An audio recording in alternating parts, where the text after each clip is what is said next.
Today's interview is a special interview with one of the founding fathers of the To the Top Talk podcast in the Southern Miss world. He's a great friend of mine, so it's an absolute honor to have Jason Bailey on the show today. Jason, how you doing, man? Doing pretty good, man. It feels weird you calling me Jason. Like every other time you've always called me Bump. But It, yeah. it's an introduction to this. I could have went Jason Bump Bailey to make it smoother, but it's a little formal intro. But Bump, I won't call you Jason the rest of the show. How's that sound, my boy, my dog, my Sounds guy? good. All right, sounds good, man. But I do want to ask you a quick question, Bump. What do you think is the best podcast in the Southern Miss world right now? I tell you, the thing that I like about all of the podcasts, I feel like we all kind of have our own lane, and our own shtick that we do, if you will. I was excited when you got yours going because I wanted to see what it was like in the huddle, behind the lines, on the sideline, hearing those stories from Van Hall.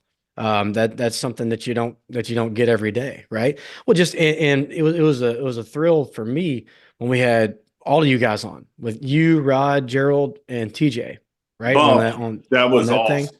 Ooh, That was one of the best the best just interactions that I could imagine on a podcast. I can't believe I get to do it, honestly. But what's the best one, man? I say it's all we're the oldest, but it's year I like all seven, of them. year seven, right? Whatever year that Munkin first left, Uh, what was Yeah, that? 16. So yeah, so doing the math, 7, 8. So counting 23, 8, right? Because you So this would count be eight. Yeah. 8. Yeah, there you go, man. So y'all Oh been wow. doing. Yeah, you and Pilo, man, y'all put on a Patrick Lowry. Anybody that I know put on a great show. Man, I want to know your co-host Patrick. How'd you guys meet? Through the podcast. Yeah, I think he'd listened, and then we had him on a couple times, and ran into him at a golf course a time or two. I think he was playing with Jim Cole. And after I met him, I remembered seeing him on the sidelines. He used to do video work and photography for Southern Miss. So I remembered him. We were just way far apart as far as years that we attended Southern Miss. So, but yeah, I met him and just hit it off really quick. And he was the obvious choice, once Jamie and Shane just decided to dip after that last season. So, but he's invaluable to the team. He does stuff like this G Spot shirt that we got. He Yeah, no, designs you guys all got of some it. gear, man. You guys got some That's gear. 100% Patrick. He'll run it by me, not even run it by. He'll be like, "We have a new shirt," you know? And so we plug it. But no, I couldn't pick which one's the best. I'm glad that we have so many. The reason Jamie started it, Jamie Arrington, when we started To the Top Talk, it was his show because there wasn't one, right? Yeah. Like an And official, so, yeah, not official, yeah. and I mean, it took like 3 years for Southern Miss to get one. Then all of a sudden there was two of us, and now I mean, everywhere you look, there's content. So that's a good thing as far as I'm concerned. Yeah, no, I'm the same way, man. I'm trying to use my show for a lot of ex-athletes, get them back. Some that have been involved a lot. I guilt them a little bit off air. I do to try to get them back involved. But the more, the merrier. And one thing with my show, you guys are great with X's and O's. The stats and this and that. I couldn't keep up with you guys with that. So I want to get kind of like a little storytelling from maybe an ex-athlete side, football guy. So that's kind of me. But you guys do a great job. It's so much fun. You and Pilo have a blast, man. Well, Any other? to tell you real quick, I love the positive energy that you bring, whether it's in person even or when on the even after the pod. South Al game when we lost 55-3, still I was I do, You I do. had, well, yeah. I think everybody had about a bad 4 days there. Look, I'm telling you, after games, especially after losses, 3-day moratorium on social. If after those 3 days, if you're still that pissed, let it rip at that point. But the 3-day thing, I do it. I've had to learn how to do it, but I've done it and it's helped me a lot. Man, I got to do something like that. That's a great thing you do. Take that 3 days off social media. I need to learn that. I'm gonna use you off air too, not just being a friend, but like a mentor when I'm down when we lose 55-3 to South Alabama, man. Hey, to the Top Talk podcast one more time, man. What's some other maybe favorite moments, favorite guests, just things maybe a wow factor that you had? We have, well, my favorite episode, not just because I'm on this show with you, but my favorite episode that we've ever done was the one that we put together. It took a while to put it together, but it was the linebacker episode. And it was so Jamie, Shane, and I were all on, and then it was you, TJ McGrath, Slaughter, Gerald TJ. McGrath, and Rod Davis. Yep. Four of the best, probably the four best that have ever done it at Southern Miss at that linebacker role. And to have all you guys in just right there just talking with us, I felt like I was like, what the hell am I doing here? But just trying to steer the ship and just hoping that it went the way that it did. I think you opened the door for that. Just we became friends a little bit already, and I had met Rod and I had met Gerald. I had never met TJ. He's even intimidating, like on Zoom. Um, but that was up there. But we've interviewed so many people. I mean, the Ladner's interviews are always good. Coach Ostrander, that was a really good one. Favorite players of mine, Sherrod Gideon, right? You never know what you're going to expect with these guys. I'm just glad when they agree to do it, but they're all pretty special. But I'd say that one with you guys sticks out. That's pretty high on the list. Yeah, man. I mean, it started getting those old feelings out when I'm talking to TJ Slaughter, my ex-teammates, one of my ex-teammates, and TJ get you pumped up at McDonald's getting a Big Mac. Just TJ Slaughter, man. I just love that guy. He's one of my best friends of this day. And then one thing you may not have known about that, man. My favorite player I've ever watched play football, and I'm not scared to say it, hurt anybody's feelings. It's true. I got a favorite player. It's Rod Davis. I love watching Rod play, man. Oh, I love watching him play. I forgot how many tackles that he had. That 500. I'm a fanboy. 526, which is third all time NCAA. But some guy from Troy, they'll say in the stats, Rod's fourth, but that was an extra COVID year. Rod did it in four. So I Rod's remember watching a all-time. game on TV, and Sean Salisbury was the color commentator for this. And there was a ball that was like tipped at the line of scrimmage. I can't remember who we were playing, but there's a ball tipped at the line of scrimmage and it fell to the ground near Rod Davis. I remember Sean Salisbury saying, I can't believe he didn't tackle it. And another thing about Rod, he's so nice. And I could listen to Rod Davis read the phone book. Man, his voice. Oh, hey, It's great. I had him on the show.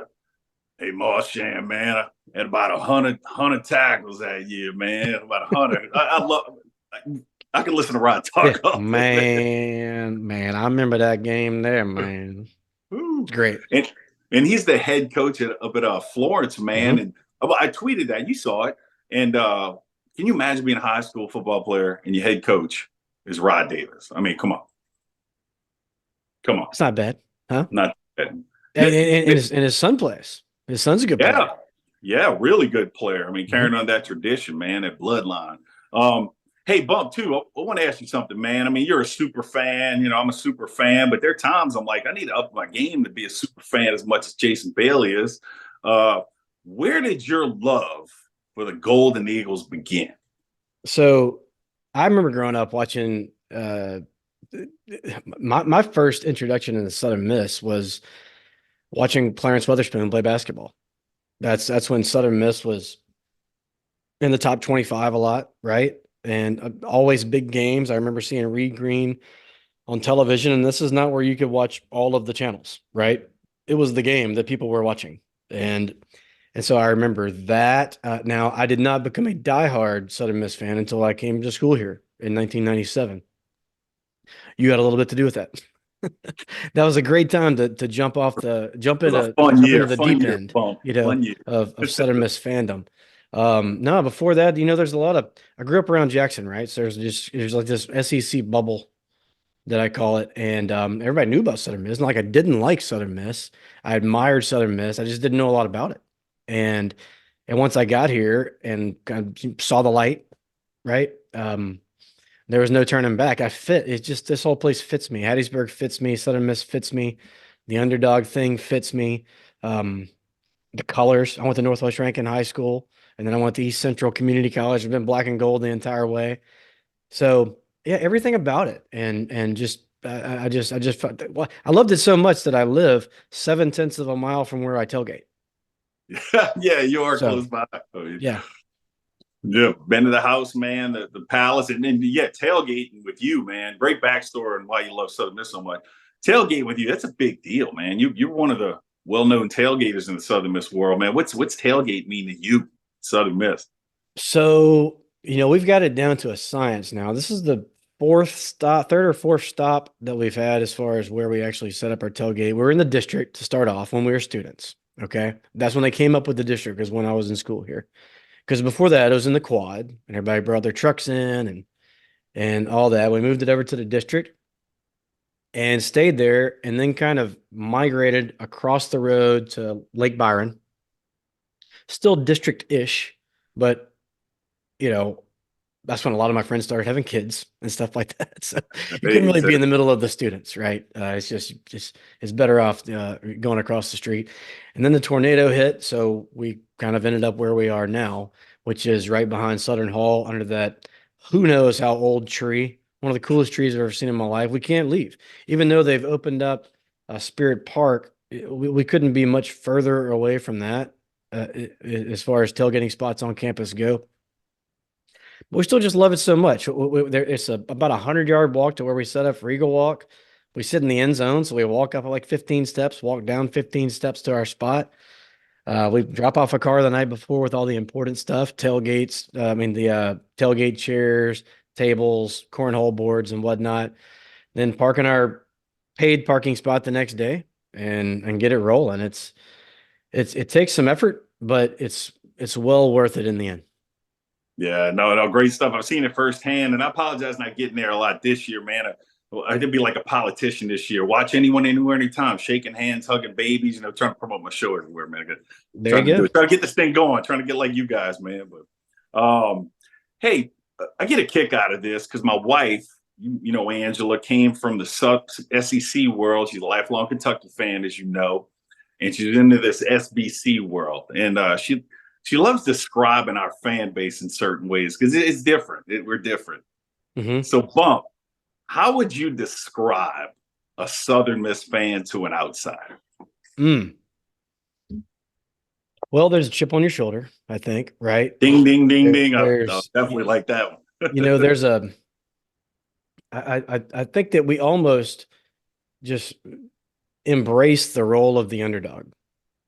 And we're like, whatever, you know what? You're going to pull up in your nice bus and you're going to get out in your nice uniforms. And I'm sure that your season tickets cost like $1,000 more than my season tickets. And we're still going to whoop that ass.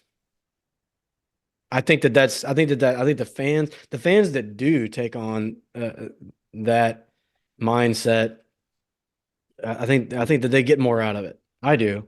It's just in me. People say all the time. I was talking with Jeremy McClain the other day before the women's basketball game versus Ole Miss. And he was thinking, he's like, man, thank you so much for you guys are always so positive. And I was like, I don't have another way to do it. It's not an act, right? I can't, it's inside of me, this Southern Miss thing. Whatever you want to call it. I don't know what to call it or how to describe it, or is it a noun or an adjective? I have no idea. I just know I got it. And it's a good thing, man. It's something that defines me. It's something that defines our fan base. And it all started for me watching guys like you out there making me just living through you, vicariously there. So I wouldn't have it any other way. Oh man, I love it, and that's kind of an updated version of the Mickey Spagnola quote, where people don't want to fight us. We know blood, sweat, tears, basically. Man, Bailey knows all that stuff. So, but thanks for your take right there. My wife does get a kick out of the Southern Miss fan base sometimes. I like to describe it sometimes. Every now and then we're gluttons for punishment. Knock me down, I'm coming right back. I don't care. That's how we do it. So love it, baby. But speaking of, there are some down times. Bump was hinting at it earlier in the show. I needed a lot of moral support this year from a lot of people after that South Alabama game. We lost 55-3. It was my all-time SEC low. My spirit was down, man. So on peak low moments like that, what do you do besides take off of social media? Are there any hobbies, maybe something else that you do, maybe to keep the spirits going, come back strong? The only in that specific example, the only thing that I was able to put that game behind me much more quickly than I was like a last second field goal, Oh, those personally. hurt. Mm. You know, it was pretty evident early on in the game. It was just going to go that way. And at that point, we had 5 games left in the season. And my thing, and I think Patrick would agree with me, is that we had 5 games left. Could we go 3-2? You know, what could we do in those last 5 games? We won a couple of them, right? So, or won one of them. So anyway, it's tough, man. It's tough. You know, one reason that's really tough is because we got so used to just whooping ass all those years. If this happens in basketball, nothing against basketball, we've never dominated in basketball. We've had good eras. We've had good 3 or 5 year stretches. But I mean, football was the thing. I mean, anybody you could get stuck in an airport in Wyoming with your Southern Miss stuff on, and somebody was going to say, "Hey, good football program." It happened to me. It happened to probably you. That's the way that it was. Baseball is getting that way now. I think you could Ooh, probably have the thing about baseball now. Um, who would have thought when you were here 20 years ago, the football would be number 3 as far as like the amount of impact they're making on the field? amazing. It was I couldn't understand how it would be possible for us to lose 2 games in a row back then. You know, it's one of the most, I've repeated what you and Jamie said one time on the show, was that what you just said. To really grasp how good we were, you guys said it was more or less a foreign thought for Southern Miss football to lose back to back Conference Hmm. USA, like 90s, early 2000s, foreign thought to lose Yeah. back to back. Well, even then, the fan base, if you remember back to that time, I guess in your years and then immediately after you graduated, there were so many fans that hated being in Conference USA. Like, we're so far above Houston and Louisville. And what are we doing playing Tulane all the time? Right? That's how we were back We then. we would kind of give everything to be back in that spot, I think, when we were dominating teams like that. But at the time, lots of people didn't realize it. Look, the Rock wasn't packed back when you played all the time. No, It just the wasn't, opposing you know? side, those two corners, even Yeah. in a big game, it's hard as hell to get those full. Those two corners. Yeah. Yeah. So, and that is one good thing about Southern Miss fans, is that we do have a fan base. Since we've gotten into the Sun Belt and through those later years of Conference USA, we saw people that they might be better than us right now at football, but they're nowhere near us as far as a program, as far as the history and the tradition. When people come to Southern Miss and they go through Eagle Walk, they're absolutely blown away every single time. And granted, when you go to games these days, a lot of those people who are standing around at Eagle Walk still might be back over their tent. And I'm getting to where I don't blame them a whole lot. But there's a core of, I don't know, 12, 15,000 of us that aren't going to miss a game. And the rest of it fills up when you're awesome. And that's just how Southern Miss rolls. It's how we roll in baseball. It's how we roll in basketball. And I don't really fault us for that. When you're bad and you don't show up, that gives you a reason as an athletic director to make a change, right? The Cubs sold out Wrigley Field for like 100 straight years, and they were horrible. And who knows what would have happened if they would have, I don't know, like if Wrigley Field, instead of having 32,000 people on a Wednesday afternoon, they had 1,200 people. Well, I'm guessing they probably would have made a change a little bit quicker. So I don't fault people for not coming, but I do enjoy when there's more people around me and all of a sudden I have to get there a little bit early to make sure I get my spot. Heck yeah, man. No, great talk right there. And just love sharing all these memories with you. You know, we do it all the time, but I want people to see it for sure. And I'm telling you what, I'm glad you hit on that with the Sun Belt. Nobody in that conference, not one team in that football conference side of things matches our tradition, not even close Mm-mm. at this high level. Once we get it rolling, Coach Hall, once we get this rolling, we come. We are come, baby. Hey, Bump, you know all the history, man, all the history of Southern Miss. So I want to kind of have some fun right here. So I want to kind of get into a top 5 for you. We cool with that? Let's roll. All right, let's do it, man. So I want to ask Bump, Jason Bailey, who are your top 5 Southern Miss athletes of all time? I had a feeling that this might come up, so I actually jotted a few Y'all did it down. to me, man. Y'all did Yeah, it with 80 stuff, I think. 80 stuff. yeah. Oh, that's right. I remember doing that. That's right. Yeah. So the five that I came up with were Collier, Blades, Spoon, Fletch, and Jeff Cook.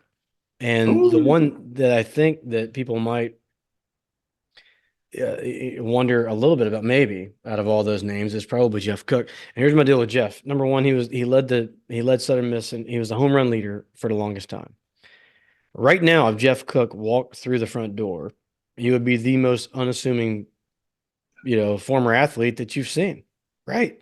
He was at the whole chip on your shoulder, the nobody gives you a shot, all that. I mean, Jeff Cook was that coming out of high school. Not that he wasn't a good high school player, he was a stud. But the story that I heard is that the coach at Pearl River said, I just don't think he can help us. So he ends up coming to Southern Miss and he sets the home run record. That's Jeff Cook. And when he wasn't doing that, he's leading like the intramural football flag football team to a championship. And that meant just as much to him as it did, on the diamond over at Pete Taylor Park. So that's my guy. I don't know how he does it. I interviewed him. That's one of my favorite interviews. I asked him, I was like, "You're so small. How did you do it? Just how the hell did you do it? How do you hit it that far? How do you?" And he was like, "Man, preparation, work, and lifting weights, and I still don't know how he does it. I know a lot of people do all that, but they can't do what Jeff Cook did. But that's what people do at Southern Miss." And that's a great way to put him in the top five, because certain times it's not maybe the guy with the fastest 40 time, the fastest vertical jump. It's the guy who kind of epitomizes Southern Miss, Jeff Cook. I mean, in a way, people Yeah. doubted him. Look what he did. So great. Love that. Next up, ask your top five coaches of all time. Um.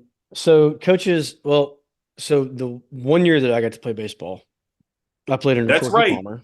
We didn't hit So on that. You wore the black and gold over at the Pete for a little bit, man. So yeah, let's I get that in was the show. I could feel the ball, and that was about it. Hey, But it was fun better than being I out could do. there and being around those guys and being around a guy like Corky Palmer. I still remember him because I was the only guy that made the team that year. I walked on. I was the only guy that made it. I remember there was, after one of the practices, they kind of got everybody up, and he was like, did his little talk in the left field, out there in left field, and he said, get used to Bailey because he's gonna be here a while. And everybody kind of dogpiled me, that whole deal. And he would also say, "You ever get your ass out of that frat house, you might be a ball player." Heard that a lot. So Corky's up there at the top for me, and then of course Bauer. I mean, he's got to be on everybody's Mount Rushmore, whether it's athlete or coach. He's the guy. He's the face of Southern. I think he's still the face of Southern Miss, even to this day. Scott Berry just left, but who can't? He's synonymous. He needs a statue outside of Pete Taylor Park, like yesterday. And then MK Turk, I would put him Oh, on that list. And my last one is he wasn't here for a while, but I've never seen the excitement around the football team uh, like it was when he was here. Is Larry Fedora. I mean, I saw 16,000 people there for a spring game, right? They didn't even open up one side, just one whole side was full. And the other side they didn't allow people on because they were doing something to it or whatever. But I mean, it was crazy. And not to mention the offensive production that he had, he did all those camps up and down throughout Mississippi, going to different high schools. He's like, "Hey, we're here, we're the flagship. Deal with it. We're about to score 50." So that's probably my top five coaches. yeah, you bump up about love Fedora too. I was able to have him on my show, man. Just talk about love talking to a guy and respect the Hmm. guy. But what I remember most about him is when he first came in. I mean, talk about big shoes to fill. You're filling Jeff Bauer's shoes, Mm, but they came out with that black and white commercial, where he's intense. It's yep. Eagles attack. I wouldn't. This is before phones. Anybody can do things and make all these creative things. This commercial is like, wow, damn, like I better get to the Rock if Fedora's going to kick my ass. I mean, shit, Yeah, you no, know? and I had forgotten about that commercial until I saw your episode. Yeah. And you're right. It was there, it was everywhere. And everybody bought him, and he just had a way about him. And then he produced. That first year he had to end up winning like what was it? I don't Yeah, know, I think they three or were four in a row at the end of they the were year two and to six, hmm and then won the last four in that great New Orleans Bowl Ooh, game against. Oh yeah, unreal, unreal. man. You know what I love about the New Orleans Bowl? I'm not big on the all gold look pants. I'm just not. That's not me. Yeah. But I do like it for that game because the story behind that why they came out that all gold. I remember there was a penalty before the Yeah, game started. no. I just happened to talk to you, but that's the one time I like that look is because it was a rebellious look. They wanted to be the home team, but nobody was hearing it. Okay. And instead of coming out in white, we're coming out and we're still going to come out in something colorful. And so actually, that's the one time I like that. But that Yeah. was Fedora, and they got a penalty to start the game and everything. I don't know, but Fedora attitude, man. That All was right. the DeAndre Brown game, right? Oh man, an injury. Oof. Oof. Oof. I don't want to injure positivity on a low note Ooh. there, Well, but hey. that was I was in the corner of the end zone and I was looking and I remember the opposing player, he stopped and he was calling for like the medics. And the guy behind me said he's got two knees. And Mm. he did. It was Yeah, bad. it was. It just didn't. Oh, yeah. And when God, those guys get it, and that guy talking about the players earlier, I don't know how I didn't put him on there. I think he was the most uncoverable player, receiver, running, whatever you want to. I mean, he was probably when you walked up to the game, if anybody walked in and watched Southern Miss play, if you looked at DeAndre Brown for a second, you're like, that guy's an NFLer. yep. There's no He was. doubt he's better than everybody else out here. I had talked with Austin Davis a little bit, and he said, Austin was a hell of a quarterback, but he Mhm. hinted, he's like, I had DeAndre Brown to throw to every now and then when I got in trouble. So he was Randy Moss in black and gold. Am I wrong? I Yes. mean, Oh, no, literally. no, no, no, no. He would have been Randy Moss in whatever NFL team he made had that injury not happened. I don't even There think you it's in go. my I would like to say in my opinion, but I don't think it's in my opinion. I think it's I think you're right. I, 100% right. I think it's 1,000% right. Yep. 100% right. Mhm. And then bump. This might be hard. This last top five, I got to ask you about because there's so many great moments. But what's your Yep. top five moments in Southern Miss athletics history? So, I mean, the TCU game, right?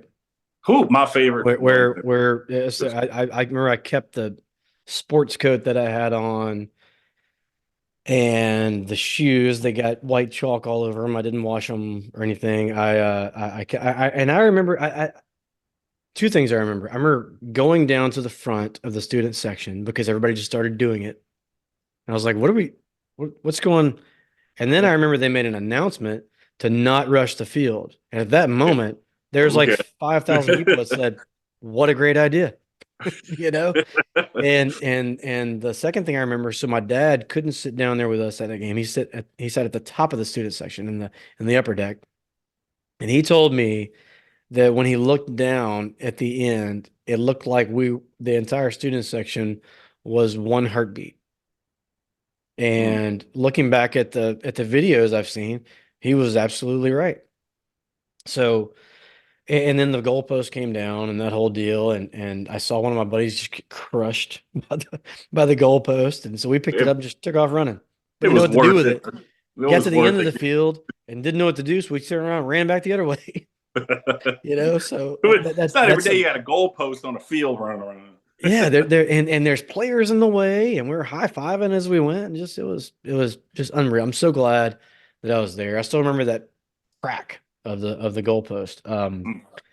So that one, and I put that '97 Liberty Bowl up there. It was one of the coldest I've ever been. Bill Street afterwards was absolute chaos. Was that And chaos? That party after that was. yes, yes, it was I, absolute and it I, was running into the pit fans and they kept saying like, "Man, we got Dan Marino. Who y'all got?" This is like in the middle of Favre's heyday, like rattling off MVP honors. I yeah. was like, I don't know, like Favre, you know. Barf. But Collier. Yeah. um, and so that was awesome, and it was just a total beatdown from the word go. Uh, we were obviously the better team against a team that thought they should come in and wipe the floor with us. Again, that's the Southern Miss thing that we have, right? So that's up there. I put this in there. I know it's recency bias, but the Louisiana Lafayette game basketball last year, people have been to remember how low basketball was. Ladner was lame duck. One more year to go. You know, we won 7 games, I think, the year before.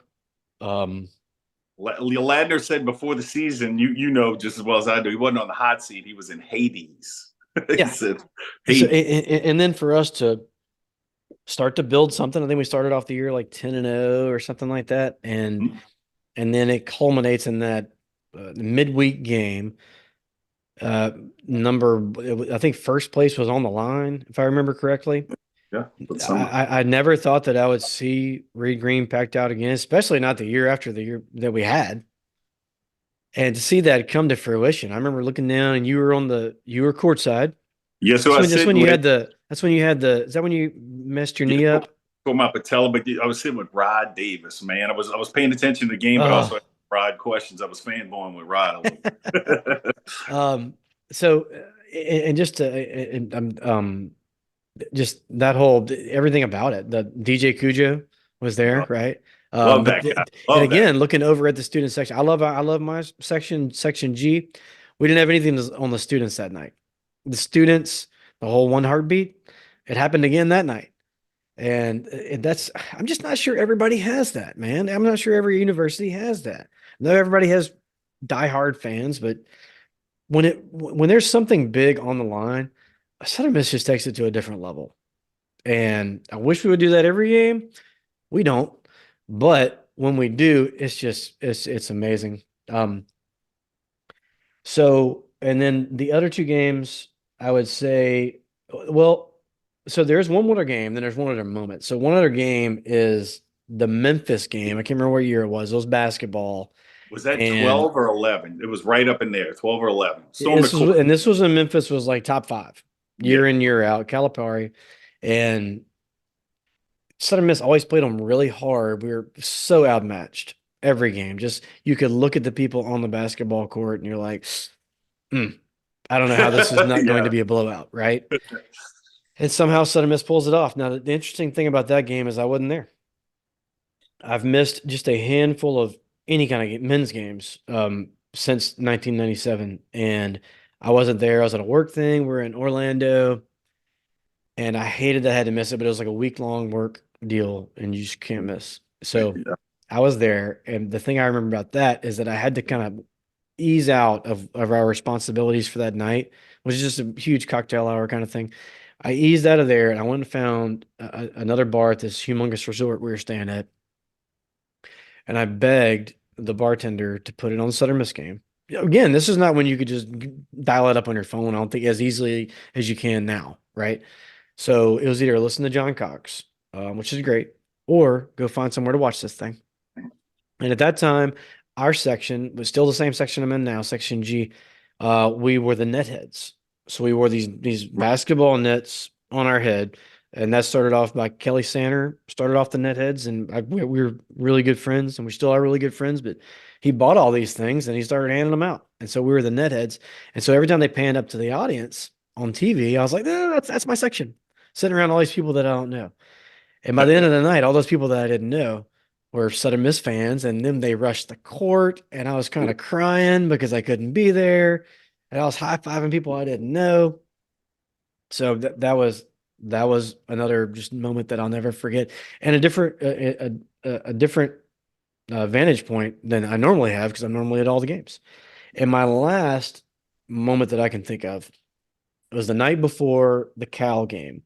We lost that game. It was Aaron Rodgers and the Cal Bears came to town. And the night before the game, we always have Friday night at the Fountain. So I think this was that was a Thursday game. So I guess it was Wednesday night at the Fountain. But anyway, the night before we had the pep rally. And my favorite band of all time was there, Cowboy Mouth. Oh yeah. Cowboy Mouth came up and played that show, and Fred got off the drum set and went walking around the fountain right there. He called it a pool, and my buddy Jeremy Cooper recorded it, so we actually have a live recording of that show. You can still hear Fred yelling out, "Southern Miss is gonna kick ass this weekend," and that's got to go in my as far as my top moments as well. Oh man, great stuff. Yeah, because I mean, your inner tradition, your inner love for Southern Miss runs deep, and that's a lot of that is because all the stuff you've seen, a lot of stuff you've been a part of, man. So I want to see a lot of people want to hear your top 5 of those categories. Thanks for doing that, Bump. Have a little Yeah, fun man. on the show. Hey, man, as we get to kind of wrapping things up, I mean, it is Santa Claus season pretty soon. It's the holidays. I know you got big family plans. But I want to ask you something, Bump. Mm-hmm. If you had one wish from Santa for Southern Miss athletics for next year, let's just say next year, what would it be? Football's got to get right. I mean, the university's better, the enrollment's up, the bars are more packed, they're making more money. There's a better attitude around. Baseball and basketball can do whatever they want. Women's sports can do whatever they want. Football steers the ship. And when the rock is packed, it's great. It bleeds over into the other sports. It's the first thing that happens, right? It's right when students get to campus, there's a game like in a week or two. So it starts off quick. It's blistering hot, and then at the end of the season, it's freezing cold. But yeah, if there's one thing that I could wish for is that just football just finds a way to get right. We have to, and getting right is not 6 wins. Getting right is being at the top of the Sun Belt Conference and doing things like the 97 team that did. And so yeah, if I had one wish, that's and it seems super far-fetched right now. My expectations could not be much lower than they are. But seeing it happen, hoop. I'm saying, let me ask you this: are your expectations lower now for football next year, or were they lower in the year leading up to last year's men's basketball? Oh, that is a good question, man. Oh, man, considering where men's basketball was at, my expectations for success were way lower heading into last year's basketball season than my expectations are heading into next football season. Hopefully I've answered that correctly. That's a great question too. Put perspective. Remember what we did last year. I see what you get that, Bump. Yeah. Look what we did basketball. It can happen. I mean, it might be a little easier to get, 2 out of the 5 players to get on the basketball court. But if anything, I think it can be done. And it is something to look forward to, no doubt. And when it happens, dude, Twitter, Facebook, I mean, all these years we've been down in football, it is about to be on. And I'm here for it. Man, I can't wait for that because I don't think the Sun Belt knows what they possibly could get with our fan base if we start winning in football. I mean, no, they don't know. Can you imagine the smack talk on Twitter? And still Louisiana Monroe fans wouldn't respond because they have none. But we'd be all over. We'd be all over the place. So. But yeah. Bob, always good to see you. I gave you the formal introduction, but yeah, I call him Bump. Gave him Jason Bailey. That was odd even calling you Jason Bailey, but I want to do formal things. I try every now and then. So Pro's pro. No, I'm trying, man. So, but Bump, I think a great way to close the show between two guys who bleed black and gold would be to give everybody a big Southern Miss. To the top. To the top, baby.